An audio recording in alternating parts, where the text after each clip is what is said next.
అందరు ఎవరు వచ్చేసారా ఒక సగం అయిపోయింది చాయిస్ అంటాను ఇద్దరు గౌన్లలో పట్టుకుంటారా జరుగురా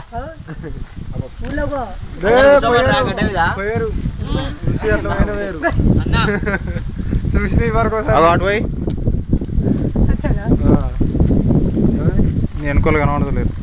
ఇక్కడ సమ్మక సారక గద్దెలు చూసినావా ఆడు పోయినాం ఆడ ఎట్లా కట్టేసి కళ్ళు కావాలంటే చాయనా రాది ఎందుకు పోయావని అడిగిన మాకు 50 రూపాయల కళ్ళు కూడా 100 రూపాయలు వస్తాయి అన్న నీ 60 రూపాయలు తీయ పోయిరాని వాళ్ళకి అప్పుడు పోయింది రోడ్డు బండి ఏముంటది ఇప్పుడు కారులు లారీలు పట్టుకోపోదు మనం పోంగా అన్ని మన వాడు ఇస్తే వాడు మళ్ళీ కళ్ళకు ఒక డబ్బా కూడా ఇవ్వడం వల్ల